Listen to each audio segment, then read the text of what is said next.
Energetics of clients ghosting and turning against you. That's the topic we're going to briefly talk about today, because if you're in a field of supporting people in some way, that's something you probably already experienced. The scenario goes something like this. You take on new amazing client, you work with them, everything goes incredibly well. Clients are getting transformations, results. They're extremely happy with your work. They're so much so, they're shouting from the rooftops about your work. They're telling you how much you help them, etc., etc. And then you naturally part away. Maybe you finish the coaching contract or you finished working together and they're gone. You reach out to them asking if everything is okay, and you find they block you. Or sometimes you even find that they're talking about you in a not so favorable way anymore. What the heck happened here?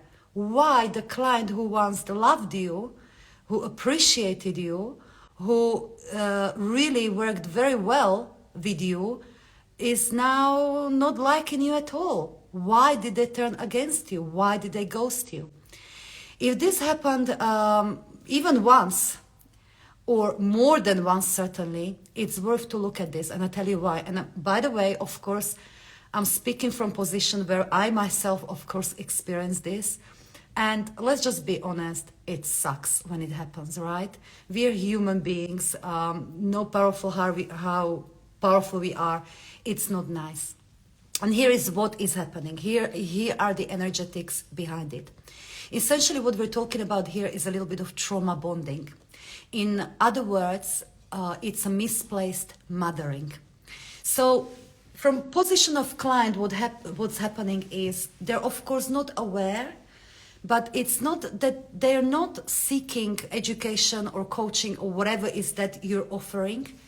They're seeking mothering, they're seeking saving, because their parenting needs were not met.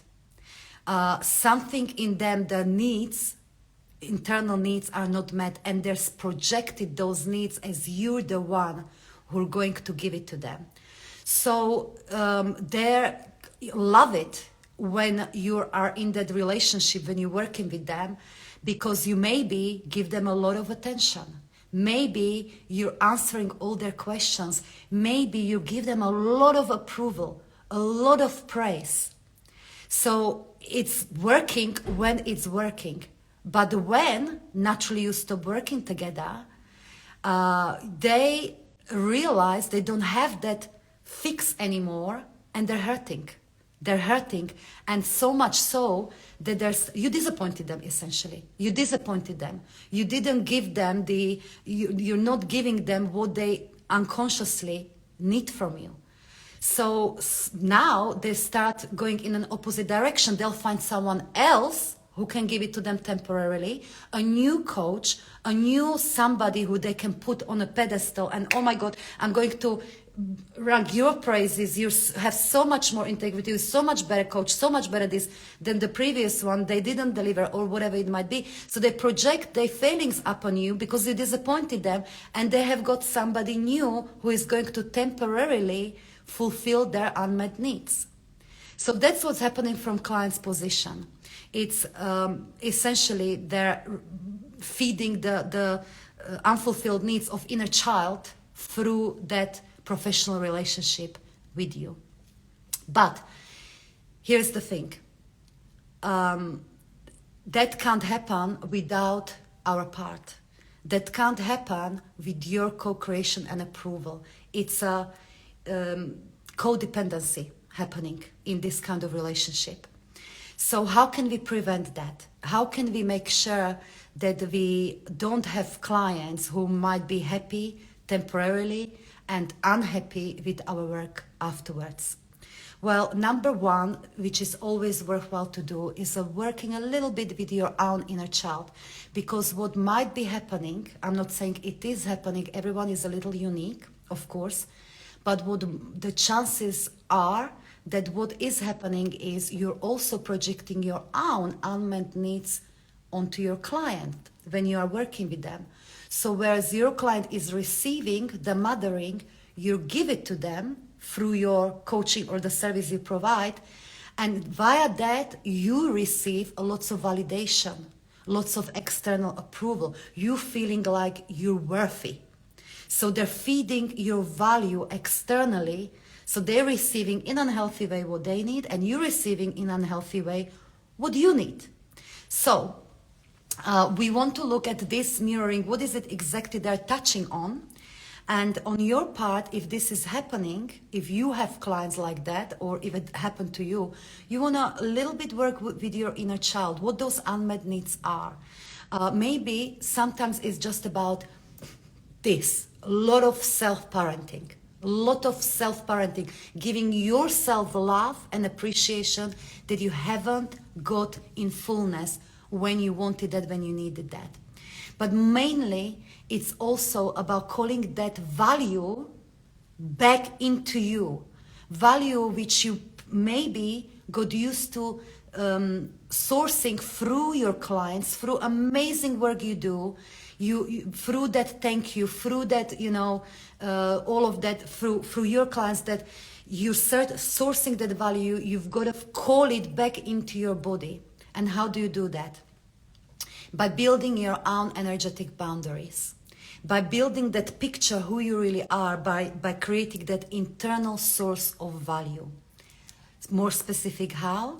Is doing in the opposite direction of which you've been doing. So for instance, you might be noticing in your practice or in your business that when you don't hear from your existing client for a little while, you might be thinking, oh my goodness, are they okay? Are they getting results?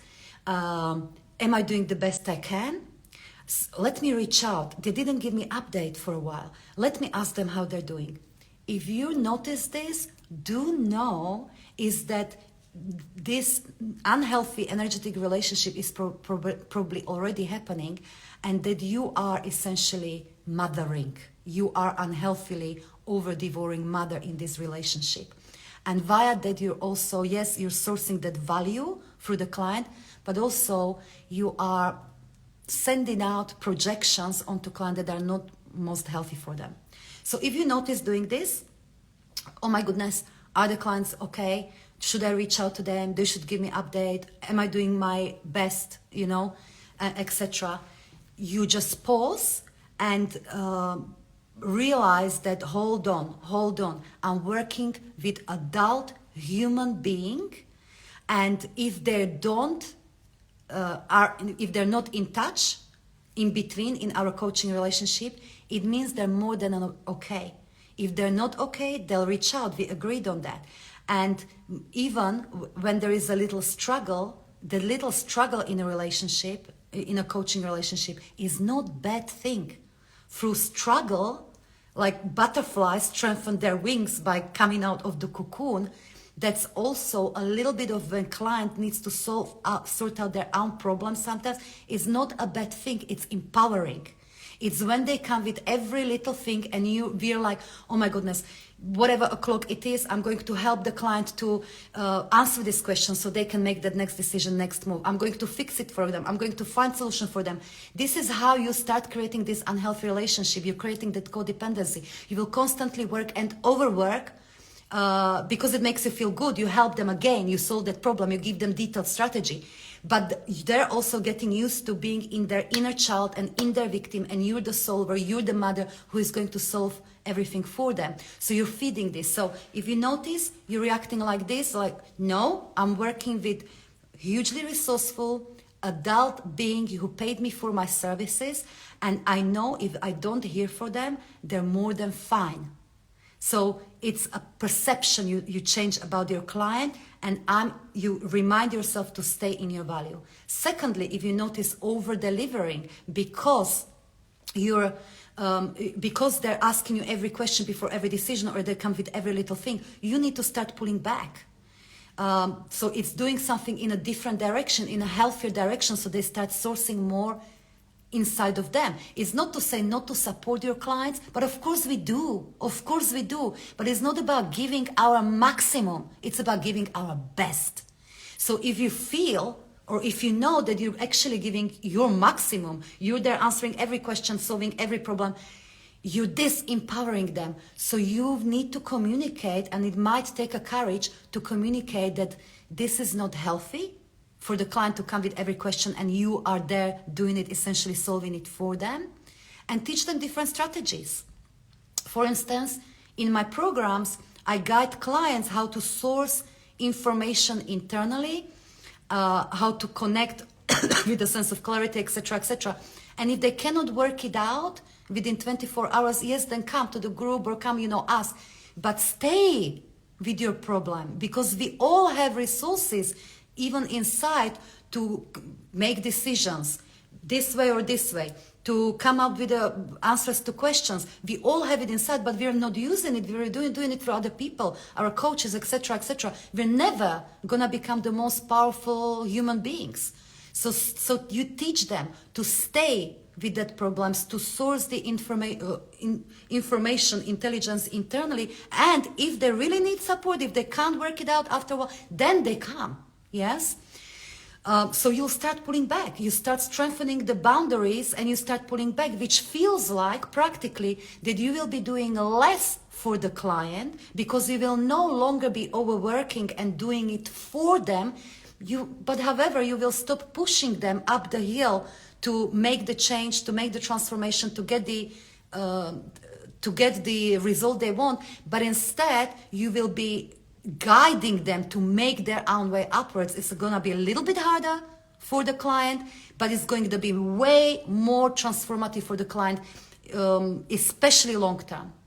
So the client will be empowered, and empowered clients don't afterwards have these feelings of, I'm disappointed with you because you no longer deliver or you didn't deliver. They don't project those unmet needs upon you. So that's what we can do. And there are other things that you might notice, that, when you essentially have that some sort of codependency, that you're sorting that value for the clients, there might be other behaviors. So reflect, am I delivering the service? Am I set the boundaries at the beginning, how the professional relationship will work? Am I upholding those boundaries, or am I falling into the mothering?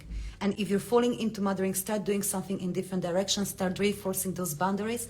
This will help you to build the boundaries of yourself, strengthening, calling that value in.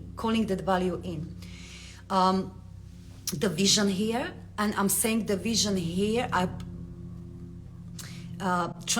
describe a little bit of my transformation in this regard, because believe me when I say I was the worst in over-delivering. This was the primal way how some years back I was a good coach when I was had plenty of one-on-one clients, and really I was sitting hours upon hours on my phone every day answering all the questions, zero boundaries at all, exhausted, sometimes resentful, etc., etc. And I was very scared, because it happened to me more than on one occasion, that clients at the time were, Lenka, you're amazing, I couldn't be without you, and it felt good. The Satans called me, Mama Lenka. They're literally, and I felt proud of it. But little did I realize that this is not the way to give the client the best. This is, maybe it will give them short-term fix. It will temporarily fulfill that unmet needs. But this is not the healthy coaching or any other professional relationship that will empower them for long-term future. So this is the work, my dears. This is the work. And also what's worthwhile nowadays, I include a little bit of this in education around how to make decisions about when these clients step into my programs, say Miraculum or Mastermind, just a little bit of education that, which part of you wants to step in, because we're not going to be mothering. I'm not going to answer every one of your specific questions. It's not going to happen. I'm not going to disempower you. Throughout the relationship, I'll treat you as a powerful human being that you are, and see you as that. You might be vulnerable, you might ask for support, absolutely. but it's important to have the right expectation and realize what aspect of us actually wants to make that buying decision. Is it the part of me that wants saving, then wants mothering, or the part of me that, yep, I'll take the best coaching support I deserve. I'll take it. So that's much more powerful energy, you know, to receive the best support if it resonates with me, because I deserve it. That's much better, much more powerful energy to make that buying decision, that investment into specific programs, than, let's say, that wounded child, for instance. Yes. So that's it, what I have for you today. Hopefully it will in some way helpful. Let's be the most powerful coaching and human beings. This will translate into every area of your life. Wish you all the best with that, and I'll see you next time. So much love. Bye.